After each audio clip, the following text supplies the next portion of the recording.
वादी कश्मीर में private school के असातिज़ा का इस्तेसाल कई दहाइयों पे मबनी है। ये प्राइवेट स्कूल जो अक्सर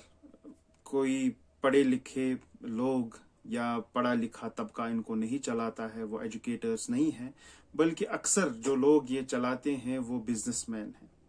अब उसमें भी कोई प्रॉब्लम नहीं थी अगर वहाँ पर मेयारी तालीम दी जाती है या दी जाती थी,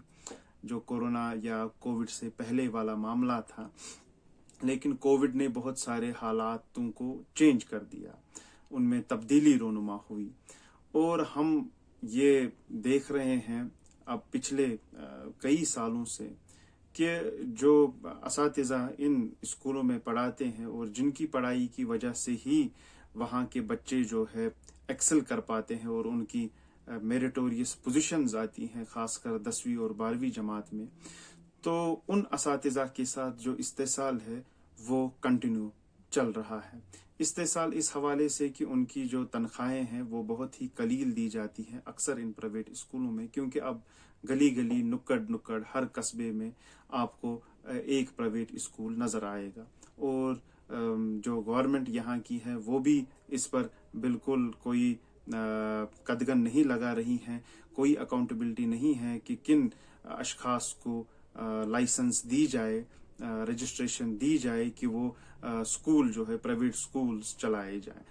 चलाने की सकत रखते हैं। तो इसलिए बहुत जगह हम देखते हैं कि इंफ्रास्ट्रक्चर की कमी है, टीचर्स उतने मेयारी नहीं हैं, लेबॉर्ट्रीज लाइब्रेरी का तस्वुर नहीं है इन प्राइवेट स्कूलों में, लेकिन गली गली नुक्कड़ नुक्कड़ हमको ये मिल रहे हैं प्राइवेट स्कूल्स। अब इनमें से कई बहुत बड़े स्कूल भी हैं जो रेप्यूटेड हैं, कई दहाइयों से कश्मीर वादी कश्मीर में अपनी खिदमात अंजाम दे रहे हैं, वहाँ पर भी असातिज़ा के साथ जो है इस्तेसाल किया जा रहा है, जारी है वो इस्तेसाल, चाहे वो तनख्वाहों का न मिलना है, चाहे मेडिकल अलाउंस का न होना है, चाहे उनको लीव, चाहे मेडिकल लीव हो या बाकी लीव हो, पेड लीव हो, वो नहीं दी जाती है। और ख़ासकर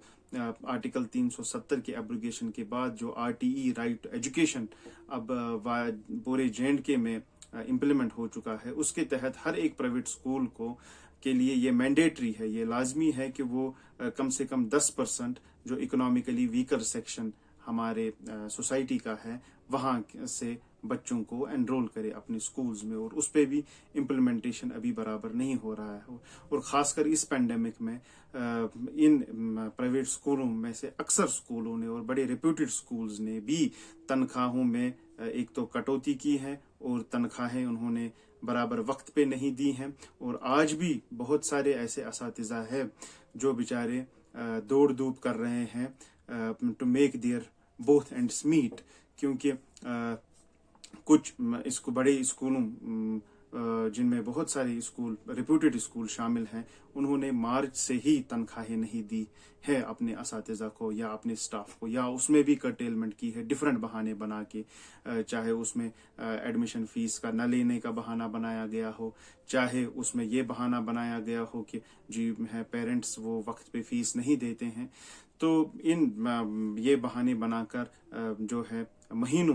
तनख्वाहें रोकी जाती है, और इस बीच में अगर कोई टीचर बीमार हो जाता है या उसकी हाजत घर पर पड़ती है तो उसकी कोई रसाई नहीं है। तो टीचर्स की भी कोई एसोसिएशन, प्राइवेट स्कूल टीचर्स की भी कोई ऐसी एसोसिएशन हमारे सामने नहीं है जो इन असातिज़ा के हक के लिए लड़ सके। तो ये असातिज़ा जो कि किसी भी कौम का सरमाया होते हैं, किसी भी इदारे का सरमाया होते हैं, और हमारी नई नस्ल की परवरिश करने में इनका कलीदी रोल है, इनके साथ हमारा रवैया ऐसा ही है जैसा कि हम जो है अपने मौलवी साहिबान या उलमा के साथ करते हैं। तो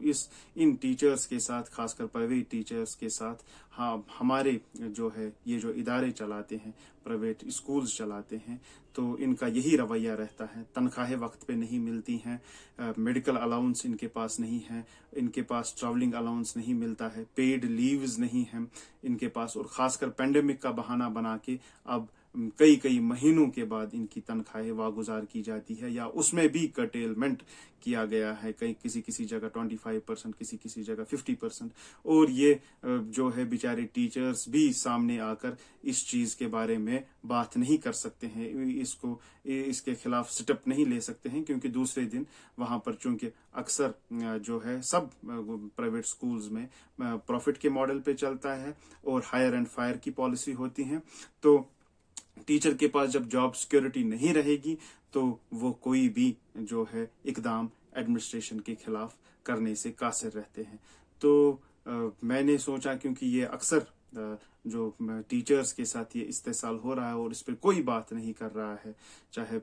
सिविल सोसाइटी यहाँ की हो, चाहे टीचर्स खुद हो, चाहे यहाँ के लिखने वाले हो, बोलने वाले हो, इस इस्तेसाल के बारे में कोई बात नहीं कर रहा है कि हम जो है अपने कौम के, जिनको मेमार कहते हैं, जिनको हम ज़बानी खर्च के ज़रिए खिराज तहसीन भी पेश करते हैं, लेकिन उनके साथ हमारे जो प्राइवेट स्कूल्स हैं, इंस्टीट्यूशंस हैं, उनको चलाने वाले हैं, उनका ये रवैया है जो मैंने आपके सामने बयान किया। तो इस रवैये पे कदगने लगनी चाहिए, इस रवैये को